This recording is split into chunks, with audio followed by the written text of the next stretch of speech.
Assalamualaikum warahmatullahi wabarakatuh. Alhamdulillah wassalatu wassalamu ala Rasulillah wa ala alihi wa sahbihi wa mawala amma ba'. Siswa-siswi Madrasah Aliyah Darul Ulum Palangkaraya kelas 10 agama, mata pelajaran ilmu hadis. Nah, pertemuan ini kita akan mempelajari tentang sejarah pemeliharaan dan kodifikasi hadis, yang mana pada pembelajaran bab ini ada 4 masa yang nantinya akan kita bahas. 1. Hadis pada masa Rasulullah SAW. 2. Hadis pada masa sahabat. 3. Hadis pada masa tabi'in. Dan yang keempat adalah hadis pada masa kodifikasi atau tadwin atau penyusunan pembukuan hadis. Nah, pada pertemuan kali ini kita akan fokus pada yang pertama, yaitu pada masa Rasulullah SAW. Hadis pada masa Rasulullah SAW. Nah, anak-anakku sekalian yang dirahmati oleh Allah Subhanahu wa taala, bagaimana hadis pada masa Rasulullah SAW? Kita mengetahui bahwa Nabi kita, Nabi Muhammad SAW adalah seorang Rasul, seorang utusan Allah, yang mana perkataannya adalah merupakan wahyu dari Allah Subhanahu wa taala. Wa ma yantiqu 'anil hawa in huwa illa wahyu yuha. Tidaklah Nabi berkata berdasarkan hawa nafsu, melainkan adalah sebuah wahyu yang diwahyukan kepadanya. Sehingga apa yang diucapkan oleh Rasulullah SAW, maka itu bisa menjadi sebuah hadis atau hukum yang menjadi syariat dalam agama kita.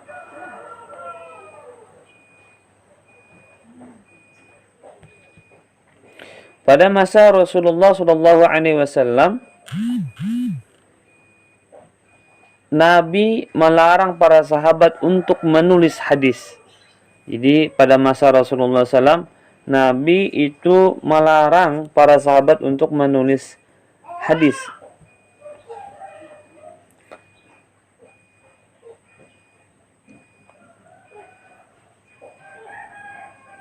Pada masa Rasulullah SAW masih hidup, perhatian para sahabat lebih dikonsentrasikan pada Al-Quran. Di antara para sahabat ada yang telah pandai mencatat dan ditugasi Nabi Muhammad SAW untuk menulis Al-Quran, untuk kemudian disimpan di bilik rumah Aisyah radhiyallahu anha sebagai dokumentasi. Penulisan Al-Quran pada waktu itu masih sangat sederhana, yaitu ditulis di atas pelepah korma, kulit binatang, batu-batuan, dengan menggunakan tangan oleh beberapa orang sahabat yang masih minim jumlahnya.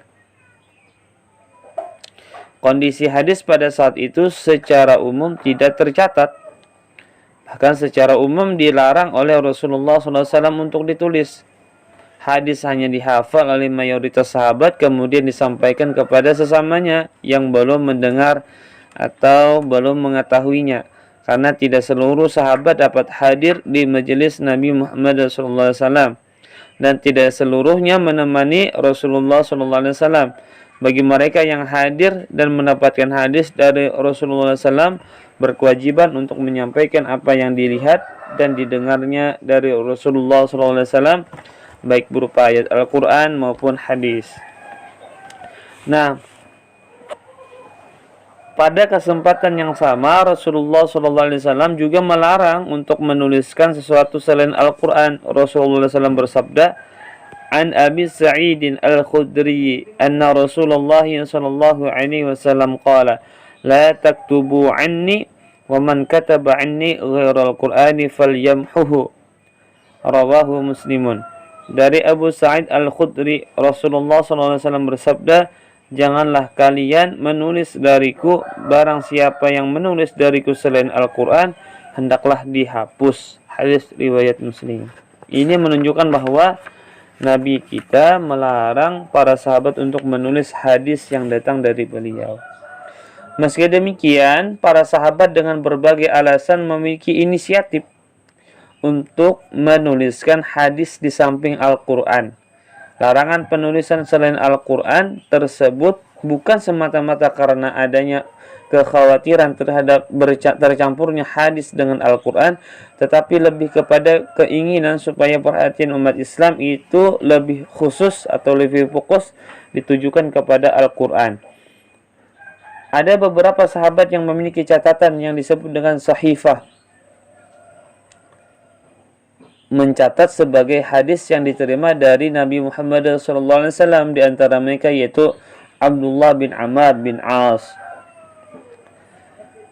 Ali bin Abi Thalib karamallahu wajhah, Sumrah bin Jundab, Abdullah bin Abbas, Jabir bin Abdullah Al-Ansari, Abdullah bin Abi Aufa radhiyallahu anhu. Nah, itulah di antara sahabat-sahabat yang memiliki catatan hadis.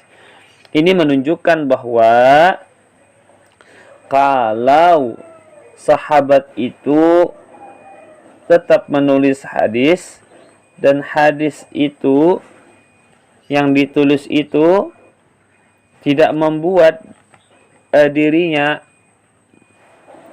merasa bercampur dengan Al-Quran, artinya sahabat-sahabat ini yang menulis ini memiliki kelebihan di bidang hafalan Al-Quran, mampu membedakan ayat Al-Quran dengan hadis, dan barangkali ini adalah dokumentasi pribadi dan tidak disebarkan kepada yang lainnya, maka pada saat itu boleh-boleh saja, meskipun pada asalnya Nabi kita melarang dalam artian di sini boleh jadi adalah Nabi melarang pada semua orang, karena ada orang yang, dari kita tuh bahasanya, ada orang yang sangat hebat keilmuannya, hafalannya, tapi juga ada orang yang sedang-sedang saja, dan barangkali ada yang lebih di bawah daripada itu. Oleh karenanya Nabi secara umum melarang, tapi boleh jadi orang-orang tertentu yang memiliki kemampuan dalam hafalan dan tulisan itu diperbolehkan, sehingga ada sahabat yang berinisiatif untuk menuliskan hadis, mencatat hadis. Nah, adapun cara Nabi Muhammad SAW menyampaikan hadis itu ada beberapa cara. Satu pertamanya melalui majelis ilmu, bisa disampaikan hadis oleh Nabi kita. Kedua, melalui para sahabat-sahabat tertentu dalam berbagai kesempatan. Yang ketiga, melalui istri Nabi. Menyampaikan hadis melalui istri Nabi itu biasanya hal-hal yang bersifat sensitif tentang kewanitaan, tentang hubungan suami istri dan seterusnya. Yang keempat, melalui ceramah atau pidato yang di tempat terbuka, seperti misalnya penyampaian pidato ketika Fathu Mekah dan Haji Wada. Dan yang kelima adalah melalui perbuatan langsung yang disaksikan oleh para sahabatnya dengan jalan musyahadah. Musyahadah itu maksudnya adalah langsung Nabi yang mempraktekkan dan sahabat yang memperhatikan dan melihatnya, entah itu praktik ibadah maupun juga muamalah. Jadi ada 5 cara Nabi menyampaikan hadis kepada para sahabat. Nah, demikian yang dapat Bapak sampaikan, mudah-mudahan ada manfaatnya. Wallahu muwaffiq ila aqwamit thariq. Assalamualaikum warahmatullahi wabarakatuh.